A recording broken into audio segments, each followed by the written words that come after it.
السلام علیکم ورحمۃ اللہ وبرکاتہ۔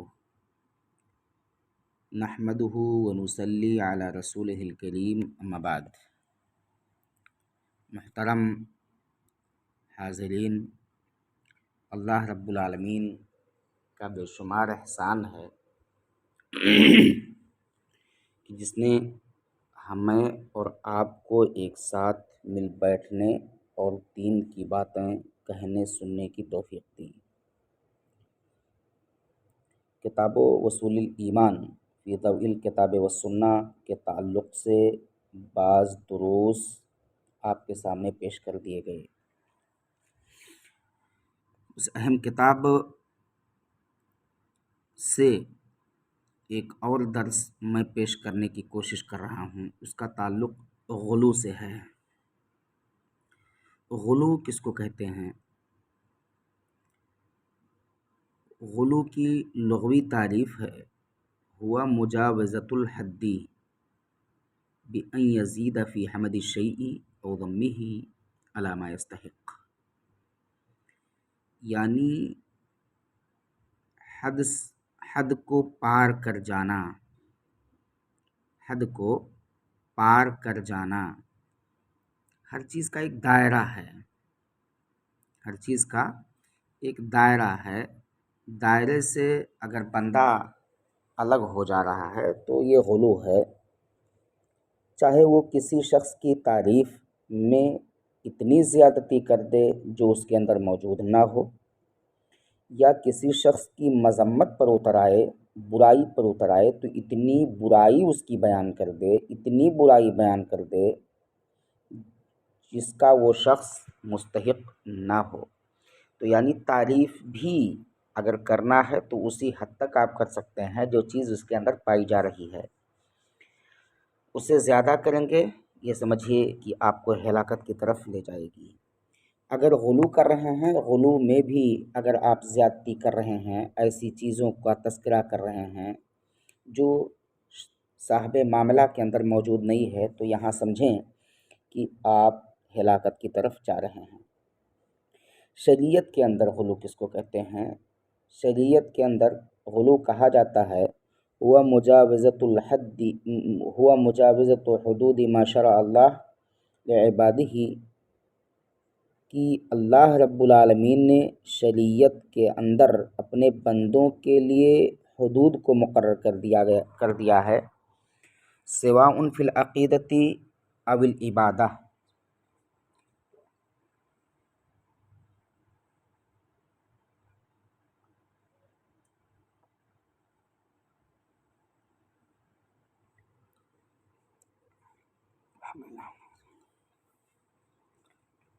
چاہے وہ عقیدے کے اعتبار سے ہو یا عبادت کے اعتبار سے ہو، یعنی کسی انسان کے عقیدے کے تعلق سے گفتگو کرنی ہے تو اس میں بھی وہی چیزیں روا ہیں جتنی اس کے اندر پائی جا رہی ہیں، یا کسی کی عبادت کا تذکرہ کرنا ہے تو آپ اتنا تذکرہ کریں جس کا وہ خوگر ہے، جو کچھ وہ کرتا ہے، جو اس کے اندر پائی جا رہی ہیں۔ لیکن اگر اس میں اضافہ کر رہے ہیں یا کمی کر رہے ہیں تو آپ سمجھیں کہ شریعت کے حدود کو پار کر رہے ہیں۔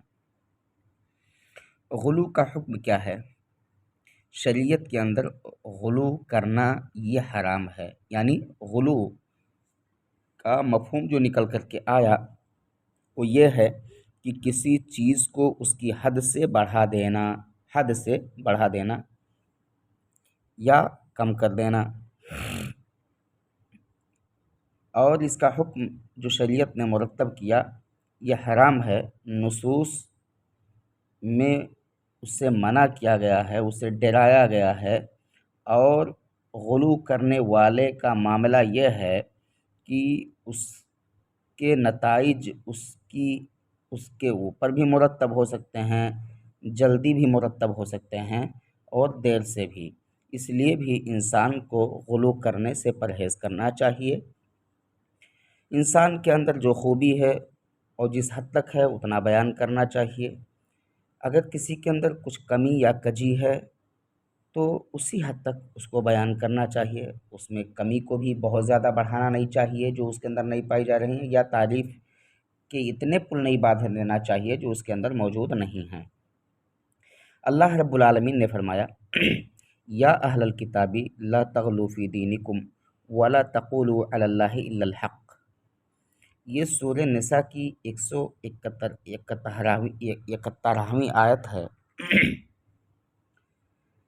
یہاں اس آیت کریمہ کے اندر اللہ رب العالمین نے بیان کیا ہے کہ اے اہل کتاب، اپنے دین کے بارے میں حد سے نہ گزر جاؤ۔ لا تغلو فی دینکم، اپنے دین کے بارے میں حد سے نہ گزر جاؤ۔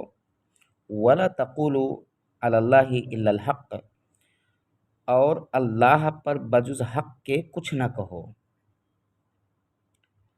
دوسری آیت یہ سورۃ المائدہ کی ہے، 77 نمبر یہ آیت ہے۔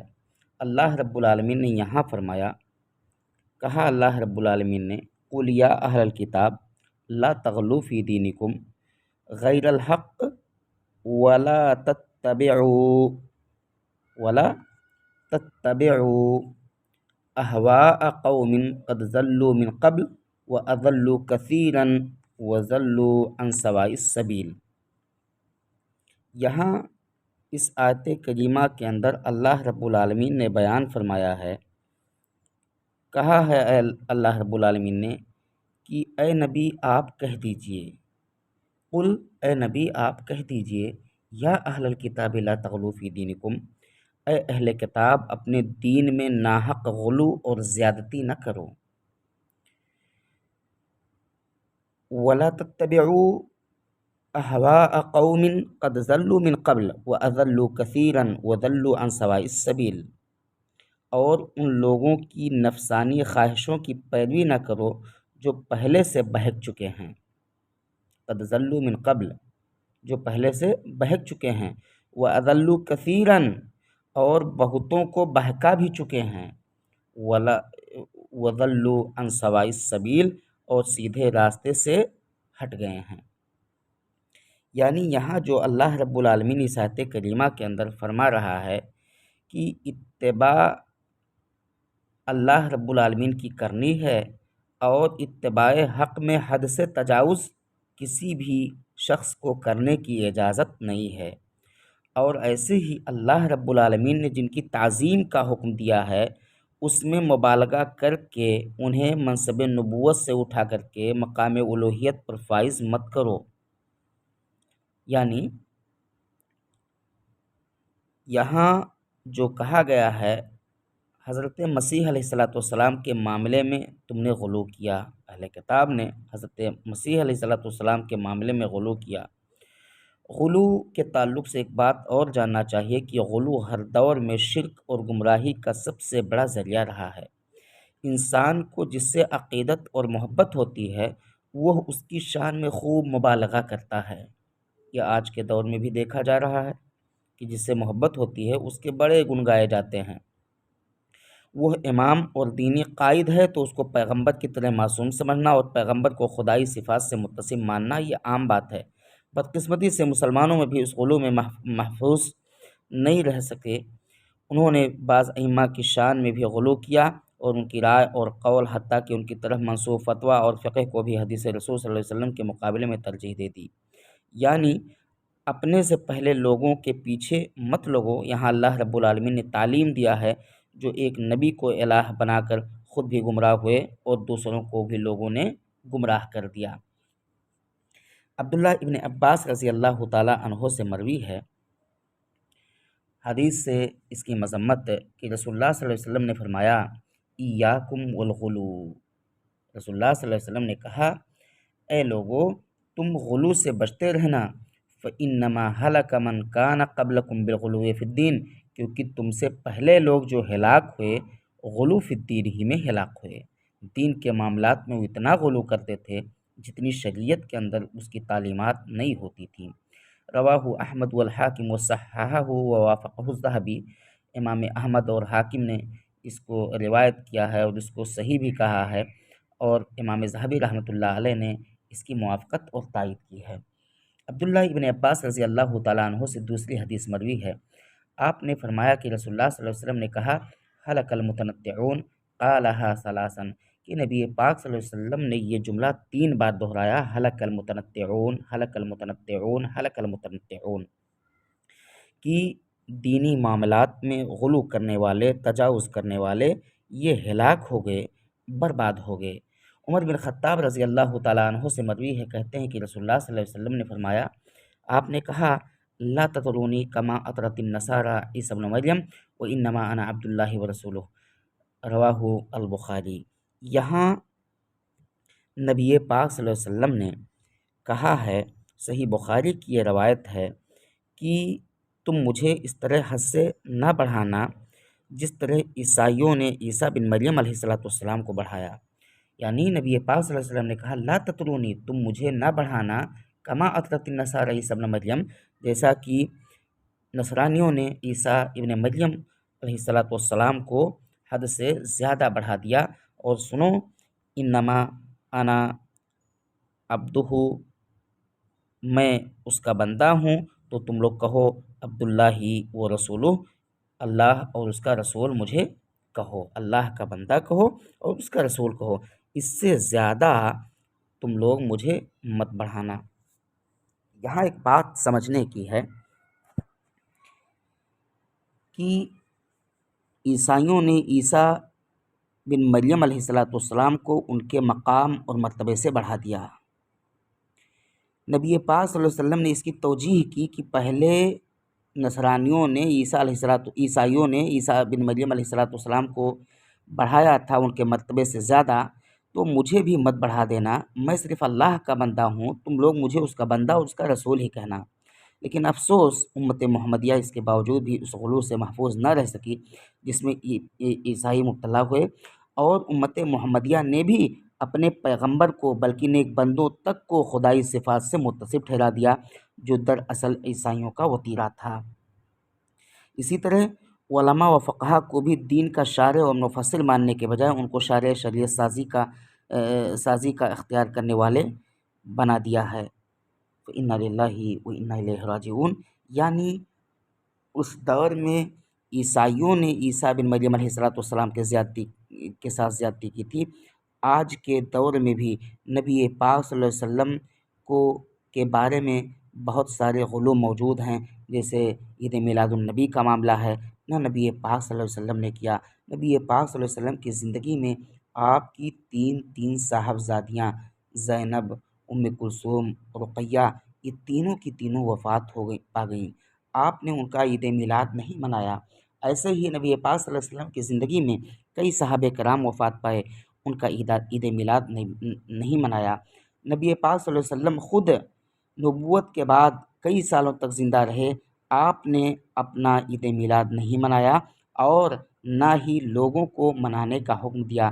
تو جو چیز نہ نبی پاک صلی اللہ علیہ وسلم نے کیا، نہ نبی پاک صلی اللہ علیہ وسلم کی ازواج نے کیا، نہ نبی پاک صلی اللہ علیہ وسلم کے صحابہ کرام رضی اللہ تعالیٰ عنہم اجمعین نے کیا، اس کو گڑھ کر کے نبی پاک صلی اللہ علیہ وسلم سے جوڑ دینا اور اس کو عبادت کا درجہ دینا، یہی غلو ہے۔ اور شریعت نے اس غلو سے روکا ہے، مذمت کی ہے اور کہا ہے کہ یہ چیزیں جائز اور درست نہیں ہے۔